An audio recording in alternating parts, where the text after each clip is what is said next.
get it. Microphone check. Baby, 1, 2, 3, 4. Ladies and gentlemen, boys and girls, you are now rocking with the best. It's not some Baby. One time. still shining. Respect my swag.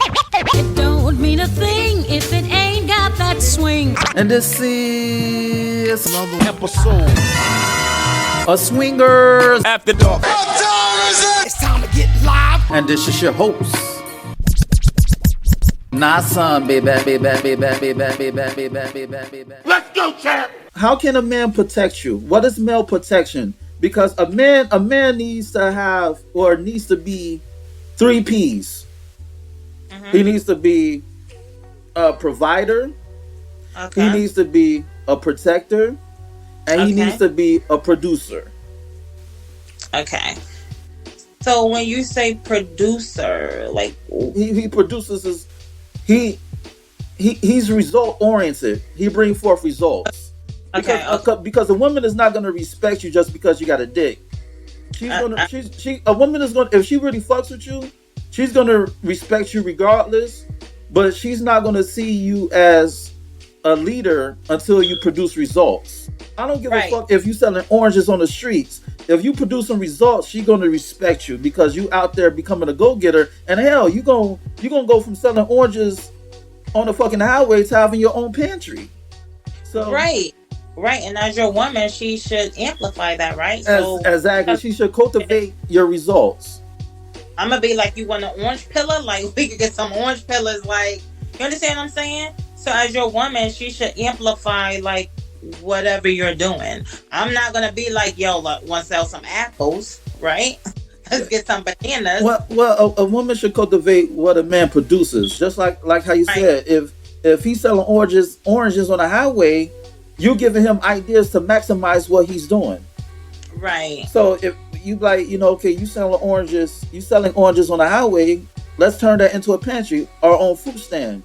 Right. Absolutely. Or you may say, well, you selling oranges for, let's say you selling oranges for $1, $2. Say you sell oranges for 2 for $5. Oh yeah, we get it. I'm gonna be like, yo, you want to squeeze? I'm gonna make orange juice. Like, what's up? You understand what I'm saying? Yeah, and not only that, if you're in business with your mate, and your mate should be on the same page. Right. You know what I'm saying? Like if I'm not present, my presence shouldn't matter when it comes to business, because you're speaking for me and vice versa. You're the reflection of me.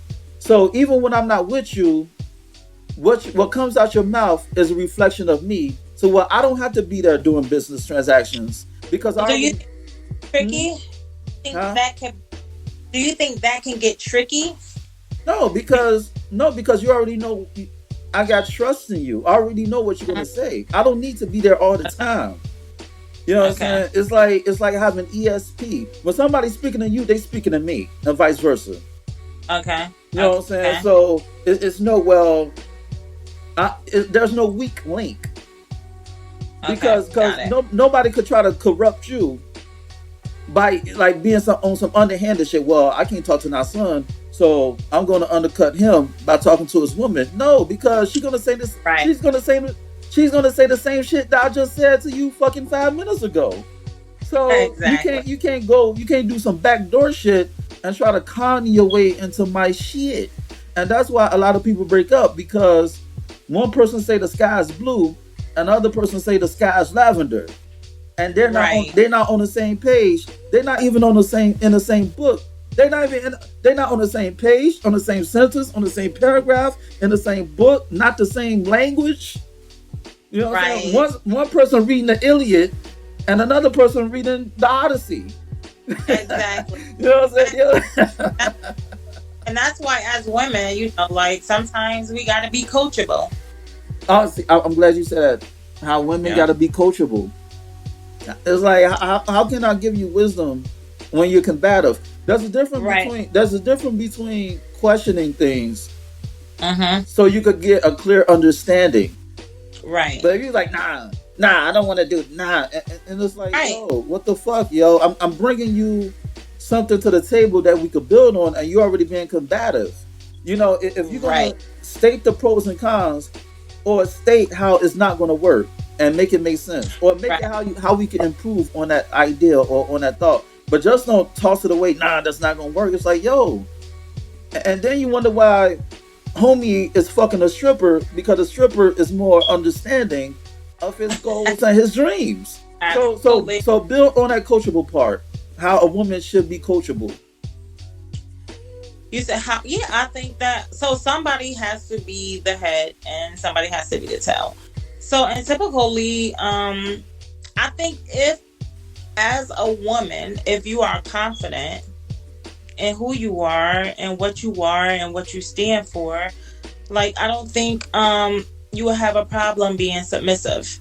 And like I always say, if I cooked steak for dinner and I call my husband and I say, "What do you want for dinner?"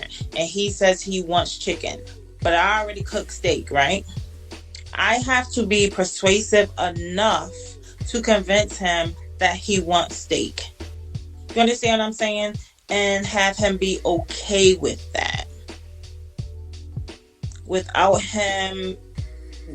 me being combative, and without him even knowing that I had already cooked. He gonna think that he wanted the steak and I cooked it. Mm. You understand what I'm saying? And as a woman, we have that power to do it, like we do, because we're just different species, and we're just different, and we do have that power to do it. Well, you are different. Wait, are you middle aged? I am. Because you're not talking like chicks our age. Because chicks our age, they're not coachable. Like the women in their 30s and 40s, they're not coachable. Or even in their 20s. Well, I'm in my 40s. Well, fuck it. A lot of chicks I'm nowadays. I can be coachable because listen, I can be coachable because at the end of the day, like I'm about my shit. So I can be coachable. You understand? Because you see the greater good of coming together as a team. Yeah, like I could be I don't have my ego isn't that big that I can't be coachable. I could be coachable, like I'm multifaceted. I can be coachable. Why do you think women nowadays are not coachable? The modern woman. Because I don't think that they're confident in who they are, what they have, who they're trying to be, and so they're combative. Like they're in a constant fight. Like Okay. you're fighting for your place. Like I know my place. I secured my place. So I'm not fighting for a place. Okay, so let's keep it 100. Were you more combative in your 20s than you are now?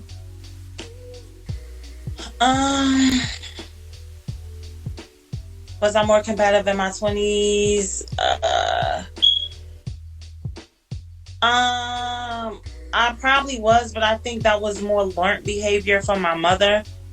My mother was like, "You don't let nobody and I don't even know what my mother was like. Don't let nobody like tell you what to do. Don't let a man rule your world. Like you're not his wife and things like that." Well, she was right, but I just took it to a whole nother level where I was just like playing games and was like, I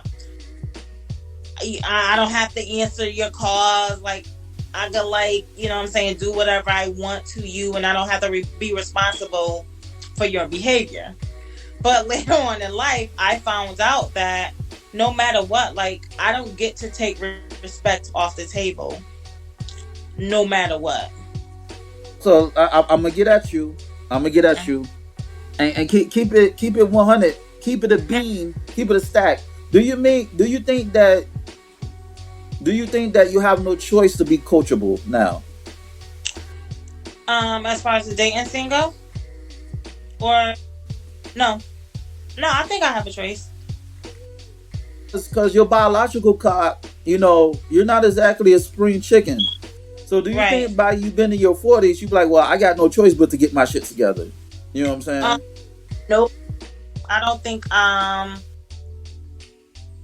Nope. I think I have choices still. I think I'm good. I think I'm good.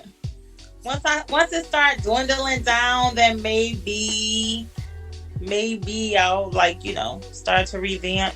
But as of right now, I think I'm still good, and it could be because I'm coachable, because I'm active in my community, and it's because I'm multifaceted, and it's because of the things that I do and the things that I'm for and the things that I just think, I don't know. Like most of my friends have never been married. I have 4 rings. I'm trying to catch up with Brady. So you've been married 4 times? No, I have 4 rings. I've been married once. I got married in 3 months. I'm about to say you got that juju. You know what I'm saying? Married 4 times? Shit. She got that. I have 4 rings. I've been married once. I got married in 3 months. And the punani was that good? Well, homie married you within 3 months of y'all being together? Man, 3 months. I think it was part me too. I think I'm just a nice, chill person. She's funny. I'm funny. He did not marry her because of her looks or the sex. He married her because she's hilarious. Because I'm hilarious. That's hilarious. So, how did you become coachable? How did you break out of mama's stew? Because I think I've always had a good personality. I think I've always been humbled. I've always even as a kid, my parents' friends always was there's a certain aura around about her and things like that. So even now, I've been in the healthcare field for about 20 years, and even patients, they're people just cling to me, and I just think it's me. I think it's my energy. When did you get that Eureka moment where, okay, I respect Mom Dukes, I respect my mother, but what she's saying ain't shit? I had a gun. Wait, say that again? When I had my son father chase me with a gun. At that moment, I was like, okay, I think people do that moment. I was like, okay, you really have to take people's feelings into consideration. Wait, what did you do to make homie chase you around with that thing on him? You must have been a handful for him to risk his life and chase you with a gun. So what the fuck did you do? I think it was his ego. I may have rolled down the street with a guy in a car, and I think I played on. It was his ego. It had nothing to do with me. It was his ego. So put it on my man. Put it on him. It was his ego. But at that moment, it was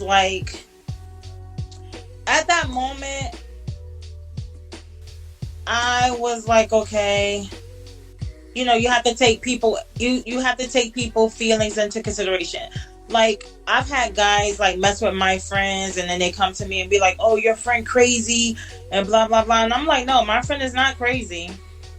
I don't care what you're telling her. I don't care what y'all doing. I don't care if you're telling her y'all just friends. You cannot have relationship sex and be single. You still have to be responsible for how she felt. So don't do it. Ladies and gentlemen, relationship sex is fucking raw. Keep going. Yeah, and open mouth kissing and all that. Don't do it. Fucking the ass and the asshole, just violating all 3 holes. And then you whose pussy is it? And they're mine. And then it's what? Possession is 90% of the law, right? So it's only yours while you're in it. Calm down. Right? I just had an episode that says, it's not your pussy, it's just your turn. Right. It's 90% of the law. So if you're in it, it's yours. So So you became coachable just because you saw life flash before your eyes. That's enough. I Sis, mean, hey, I ain't mad. Hey, at least it's better now than never, right? but I've always, it was almost like I was conflicted because I've always was a nice person. I always like was in love with love. So when my mother was like, don't do this and don't do that and don't do this, and I'm like, why? He loves me. Like, he's calling me 30 times a day, and I'm sending him the voicemail because he loves me, and I don't want him to love me because he didn't make me his wife. And I had to learn that, rejection brings obsession. So I had to learn like those things along the way. Then it was like, oh, okay, so you have to be responsible for other people's feelings. So how did you disregard his feelings to the point where he wanted to chase you with that thing on him? How did I disregard his feelings? Yeah, like what was some things that you'll say, fuck off? Like I don't care. I was about to get married. You was about to get married. Yeah, I got engaged and I called him and I was like, hey, just so that you hear from me and you don't hear from the streets, like, I'm gonna get married. No, his sister called me and was like, hey, congratulations. I was like, thank you. So I was like, oh, okay, if his sister know, then he know. So I called him up and I was like, hey, just so you'll hear from me and not from the streets, I'm gonna get married. And he was like, all right, cool. And I was like, okay, cool. Then when I seen him with my soon-to-be husband, it was like, and I was like, no, I'm confused. Hey, I was like, confused yeah. about what? Because I was like, you said cool. You said okay, cool. Cool about what? Now you lost me. Now I'm confused, and your confusion. No, because when I called him and said, I'm gonna get married, and he told me, like, cool. Who cares? Like, No. What I'm saying is, when you say that you got to be mindful of somebody's feelings. oh, so why? Because that's my son's. Motley had told a whole different story. She deviated from what I asked. Anyway, Why did I? Go ahead. How do you get to where that you got to be mindful, or what were you not mindful about when it came to his feelings? When you got some introspection. So okay, so here's the thing, like how we were talking. So basically, if I'm messing around with somebody, right, and we getting it mingy, right, and it's hot and steamy, and the pussy is yours, and we all and we're doing it on a regular, but it's no strings attached, right? Like, okay, we got to break this off now because of, whatever. Now, if that man don't want to break it off, and, now he's showing up to my house and things like that, it is part my fault. Like, it's part my fault. Oh, so it's all about holding yourself accountable. Because a lot of women have accountability issues. They don't want to hold themselves accountable for shit. So kudos to you for holding yourself accountable and thinking about your partner. But I say it all the time. And getting chased and what you say? There's a lot of people dead. It's a lot of people in jail for the same exact thing, and it's a real thing. I'm telling you, the gun chase changed me. I'm like, it's a real thing. It's a lot of people that's dead. It's a lot of people in jail for the same exact thing. It happens. Give the ladies a tip of how to be coachable without getting chased with a gun. Getting chased by somebody with a gun, rather. Like, you don't have to get chased by somebody with a gun for you to get your shit straight. So tell the ladies out there how they could become coachable to their mate. Okay, so first things first. You become coachable. Wait. Lick your lips again. You That shit was become sexy. coachable to your husband. Huh? It's your husband. I'm not becoming coachable to your boyfriend. Wait. Lick your lips again. That shit was sexy. Do that again. Again. Did I lick my lips? Yeah, I can't do it. Listen, she's oozing with sexy that she doesn't even know how to do it again. It's just like automatic, like blinking and breathing. Anyway, so your significant other, whether when I say significant other, your husband, boyfriend, significant other. Because before you get to the husband part, you got to be coachable during the courting and dating stage and boyfriend stage. So you just can't turn that shit off and on. So how you can be coachable? What you mean? Why not? How the fuck I know that you coachable when you're not even coachable when we're dating? Like them red flags are deal breakers when you reach a certain age.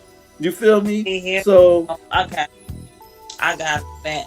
So it's just not being argumentative. Like I advise anybody to take a psychology class. Like ladies, we winning. Like we're the prize. Like we're winning. Like you do. I mean. As silly as it sounds, like communication is still key. Communication is key. It's how you talk to people. It's how you lead off. I will lead off with I feel. I will say like I feel, blah blah blah blah blah. It's how you say things. It's how you talk to people.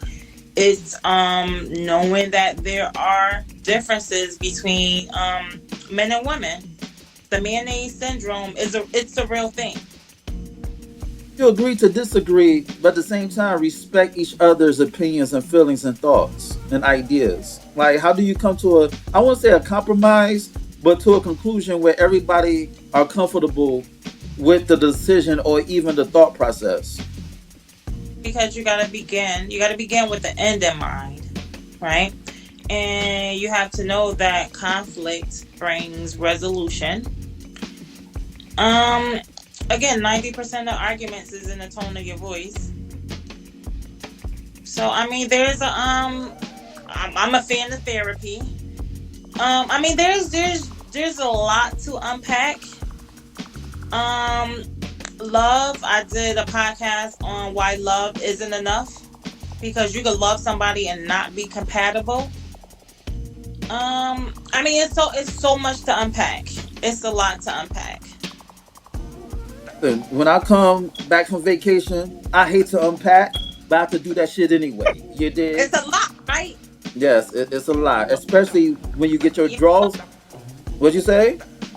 You don't want to unpack. You just want to enjoy the vacation, right? You want to enjoy the vacation. Who wants to unpack? But you know what? You got to take the bitter with the sweet, right? Got to take the bitter with the sweet. And on that note, this has been another episode of Swingers After Dark. And this is your host, Not Sun, baby. Check out my website at www.notsunblaze.com. That's www.nahsunblaze.com. And check out my ebook, Fuck. Yes, you heard right. F-U-C-K, Fuck. It's on Nook, Kindle, iBooks, Google Play. Go get it. It'll make you say, ow. And shoot me an email at swingpodcast@gmail.com. That's swingpodcast@gmail.com. Hit me up with any question or concerns that you may have. Rate, share, subscribe, and comment on this podcast. Dig? And on that note, until next time, peace. And take the bitters with the sweet. Shout out to Jermaine Jackson. And I'm out.